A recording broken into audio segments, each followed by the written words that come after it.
Halo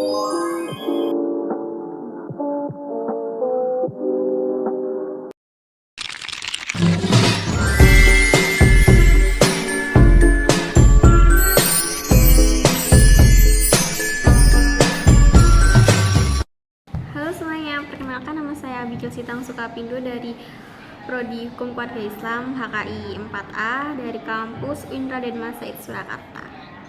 Di sini saya akan mereview jurnal yang berjudul Hak-Hak Terdakwa dan Proses Persidangan. Penulis jurnal ini diceritakan oleh Ade Daharis, Sri Herina, Nining Suningrat, Hermawanto, Yulianis, Safrinata, dan kawan-kawan. Dalam proses peradilan, tersangka dan terdakwa memiliki hak-hak yang harus dihormati dan dilindungi.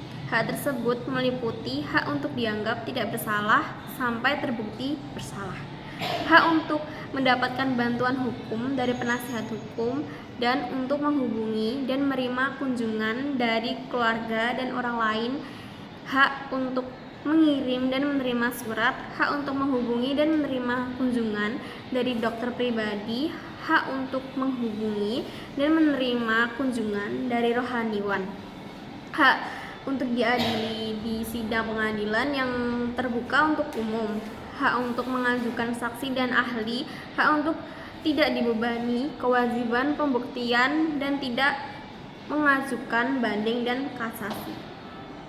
Kemudian, dalam proses penangkapan, tersangka berhak untuk mengetahui alasan penangkapan, seperti melihat surat perintah penangkapan, menghubungi penasihat hukum, dan menghubungi keluarga. Dalam proses penahanan, tersangka berhak untuk menghubungi penasihat hukum, menghubungi keluarga, menerima kunjungan dari dokter pribadi, dan menerima kunjungan dari rohaniwan. Dalam proses penggeledahan, tersangka berhak untuk mengetahui alasan penggeledahan, melihat surat perintah penggeledahan, dan menghubungi penasihat hukum. Dalam proses peradilan, terdakwa berhak untuk diadili di sidang pengadilan yang terbuka untuk umum. Pengajuan saksi dan ahli tidak dibebani kewajiban pembuktian, dan pengajuan banding dan kasasi. Dengan demikian, hak tersangka dan terdakwa harus dihormati dan dilindungi dalam proses peradilan untuk memastikan bahwa proses peradilan berjalan adil dan transparan. Pentingnya hak-hak tersangka dan terdakwa dalam proses peradilan tidak dapat diabaikan. Hak-hak ini menjamin bahwa tersangka dan terdakwa diperlakukan dengan adil dan tidak diskriminatif. Ini juga menjamin bahwa berjalan secara transparan dan akuntabel.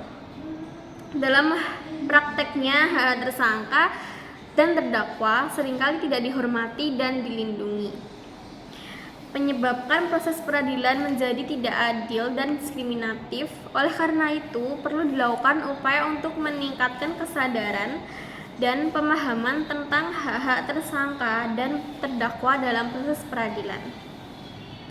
Upaya untuk melakukan melalui pendidikan dan pelatihan bagi aparat penegak hukum, serta melakukan kampanye kesadaran masyarakat tentang tersangka dan terdakwa.